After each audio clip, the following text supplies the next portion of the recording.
The Thompson family had a reputation to keep. They were rich, well-connected, and always made sure to appear classy. Frances Thompson, the family matriarch, took this very seriously. So when her only son, Brian, fell in love with me, a regular kindergarten teacher from a small town, she made it clear she wasn't happy. "She seems nice," Frances had said after we first met. But the way she said nice made it sound like an insult. "But honestly, Brian, what could you possibly have in common with someone so simple?" Brian stood up for me, of course. He loved that I was down to earth and real, qualities that were rare in the wealthy world he grew up in. But Frances never stopped trying to make me feel like I didn't belong. When Brian proposed with his grandmother's ring, she made her feelings even clearer. "Congratulations," she said coldly over the phone when Brian told her the news. "I suppose we'll need to start planning immediately. There's so much Isabella will need to learn about how things are done in our world." Our world, as if I came from another planet, not just a town 50 miles away. Planning the wedding became a battle. Frances controlled everything, the venue, the food, the flowers, using every decision to remind me I didn't measure up to her standards. I kept telling myself this was about marrying Brian, not impressing his mother. Then came wedding dress shopping. Frances insisted we go to an exclusive bridal shop in the city, where generations of Thompson women had bought their gowns. She also invited several of her wealthy friends to join us, women who appeared in fancy magazines and charity event photos. "It's tradition," she said when I suggested a smaller group. "These women have known Brian since he was a child. Their opinion matters." What she really meant was that my opinion didn't. The shop was as intimidating as I expected. Fancy chandeliers, champagne, and wedding dresses displayed like works of art. The owner greeted Frances with air kisses and polite chit-chat. "And this must be the bride," she said, looking me over with a smile that didn't quite reach her eyes. "Yes, this is Isabella," Frances replied. "We'll need something that flatters her shape, maybe with sleeves, and nothing too trendy, something classic to elevate her natural simplicity." I bit my tongue as they took my measurements, talking about my body as if I weren't even there. Frances's friends sipped champagne, reminiscing about their own weddings, each one supposedly more glamorous than the last. I tried on 7 dresses. Each time, Frances and her friends exchanged glances, whispered, or made small frowns. I felt exhausted and close to tears. "Perhaps we should continue another day," the shop owner suggested kindly. "Finding the right dress takes time." Just then, my phone rang. It was my mom. "Isabella, honey, I know you're busy with the Thompsons today, but I wanted to let you know that package we talked about arrived. It's even more beautiful than we hoped." Relief flooded through me. "That's wonderful, Mom. I'll stop by later to see it." When I hung up, I noticed Frances watching me closely, suspicion in her eyes. "A package, something for the wedding?" Frances asked, her voice sharp with curiosity. "Just something my mother wanted me to see," I replied vaguely. "Speaking of which, I should probably wrap up here. Thank you for your time and advice." Frances looked offended. "But we haven't found a suitable dress yet, Isabella. This isn't like picking out a dress from a department store. A wedding gown takes time and careful selection." "I understand," I said, using my best kindergarten teacher patience. "And I appreciate everyone's help, but I need some time to think about my choices." 2 weeks later, Frances called an urgent meeting at her house. When Brian and I arrived, we found her in the sunroom, surrounded by wedding magazines and table decorations. "Isabella," she said without wasting time, "I've heard troubling news. Apparently, you bought a wedding dress without proper consultation from some small-town boutique." I took a deep breath. "I did find my dress, yes." Frances' hand flew to her throat in shock. "But we didn't approve anything. The bridal salon was preparing a new selection for our next appointment." "I appreciate that," I said calmly. "But I already found something I love." Frances forced a smile. "Well, I'm sure it's nice. Perhaps we can have it altered to make it more suitable." "Where did you find this dress?" "My mother found it, actually." Frances exchanged a knowing look with her friend Beatrice, who had apparently been called in for backup. "I see. Well, that explains a lot," Frances said. "I'm sure your mother meant well, but she wouldn't understand the level of quality expected at a Thompson wedding." Brian, who had been silent until now, finally spoke up. "Mom, Isabella's dress is beautiful, and ultimately, it's her choice." "Of course," Frances replied, still smiling tightly. I just don't want her to feel out of place standing next to proper society brides. People notice these things. Maybe, Beatrice suggested, pretending to be helpful, we could see the dress, just to see what alterations might be needed. I hesitated, then nodded.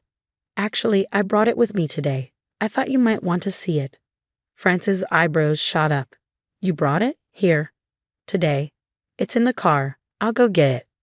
When I returned with the garment bag, Frances had composed herself, clearly ready to act polite about whatever dress she assumed was a disaster. Brian squeezed my hand as I unzipped the bag. The dress that emerged was stunning. An ivory silk gown with delicate beadwork along the neckline and a soft, elegant train. Even on the hanger, it was clearly something special. Frances' eyes narrowed. What a shame your family couldn't afford something better, she said, looking at it with fake disappointment. Everyone will know you don't belong in our circle. I stayed quiet as she kept going. It looks like a cheap copy, she said, reaching for the collar. The beadwork is messy, and this silk isn't even real. Then she turned over the label. Her face went pale. This is impossible, she whispered. This can't be real. How could you possibly? It's real, I said softly. A gift from my godmother. Beatrice scoffed. Your godmother? And who exactly is she?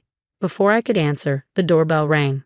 Brian went to get it and returned moments later with my mother, standing beside a woman Frances clearly recognized instantly. Elena, Frances gasped, standing up. Elena Rissy, what are you doing here? The woman, elegant silver-haired, dressed in simple but flawless linen, smiled.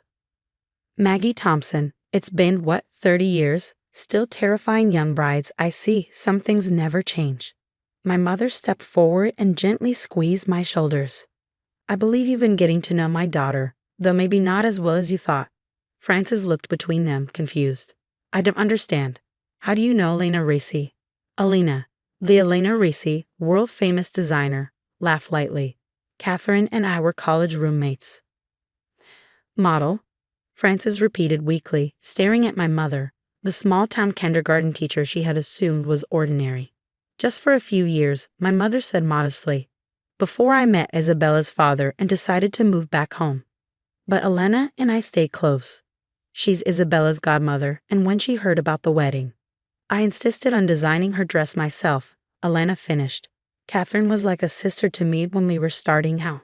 Her daughter is family. Frances sank into her chair, speechless. Beatrice, meanwhile, was staring at my mother in amazement. You're Catherine Jensen, the face of Reese's Breakthrough '89 collection. I still have those magazine spreads. You vanished from fashion so suddenly. My mother smiled. I found something I love more, being a teacher, raising my family. That life made me happier than the fashion world ever did. Brian slipped an arm around my waist as we watched his mother try to process everything.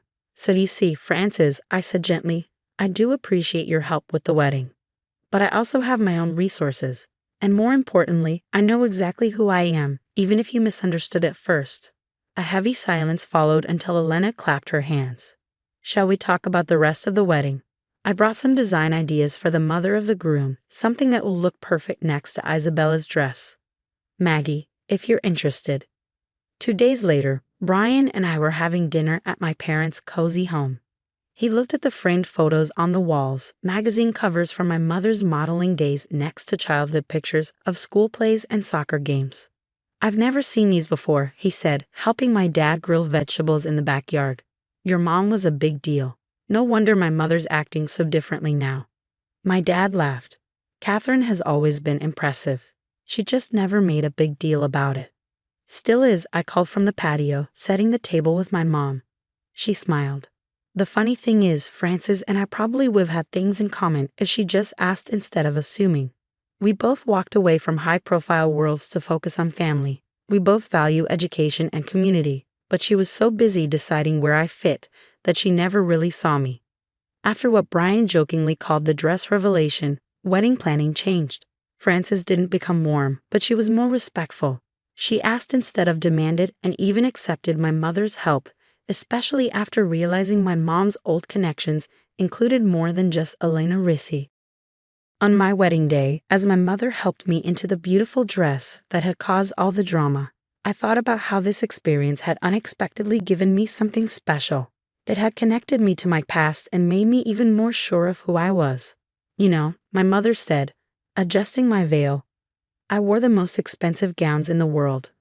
But I never felt as beautiful as I know you will today. Because today, you're marrying for love, not for appearances. As I walked down the aisle toward Brian, I caught Frances's gaze in the front row. But for once, she wasn't focused on appearances or status. Instead, she had tears in her eyes as she watched her son's face light up. At the reception, Elena gave a toast that summed it all up. To Brian and Isabella, and to the two families joining today, may you all discover, as I have, that true elegance doesn't come from labels or status, but from kindness, authenticity, and looking beyond first impressions. Francis, surprisingly, clinked glasses with my mother at those words. Later, as Brian and I danced under the stars, he whispered, "You know what my favorite thing about your dress is?" "What?" I asked, expecting him to mention the beadwork or the fit.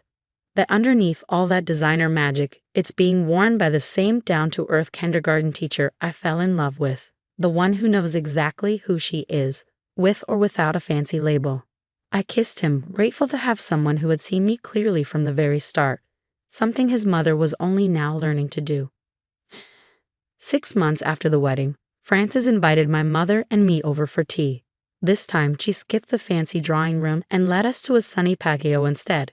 She seemed different, less formal, almost nervous. "I've been thinking a lot," she admitted, "about first impressions, about how we show ourselves to the world, and what we choose to hide." My mother and I exchanged surprised looks as she went on. "Catherine, when we first met, I assumed things about you based only on what I saw. I never imagined your past, and I judge Isabella the same way."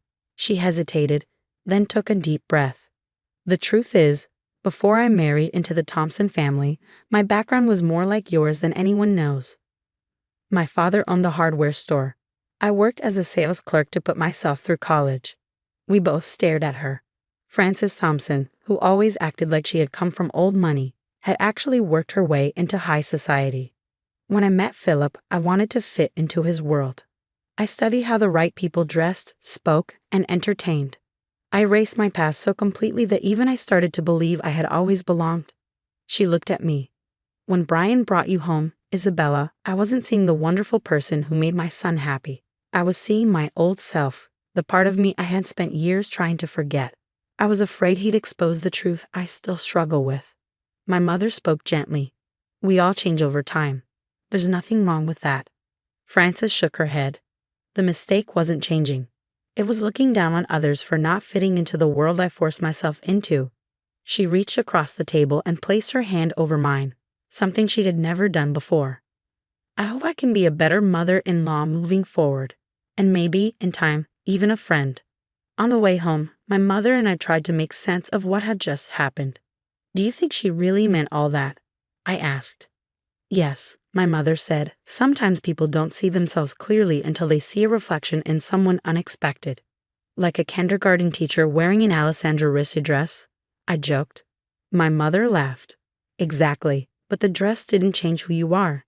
It just helped Frances see past her own judgment. And that was the real gift, not the designer gown or social status, but the reminder that our worth isn't tied to a label, whether it's on a dress or a family name." A year later, when I found out I was pregnant, Frances was one of the first people we told. She hugged me tightly, without any of her usual concern for appearances. "This child," she said with teary eyes, "will have the best of both worlds. Thompson determination, Jensen creativity, and parents who know the value of being true to themselves." As we left that evening, Brian squeezed my hand. "Who would have thought a wedding dress could change so much?" "Not the dress," I said with a smile. "The choice to look beyond it.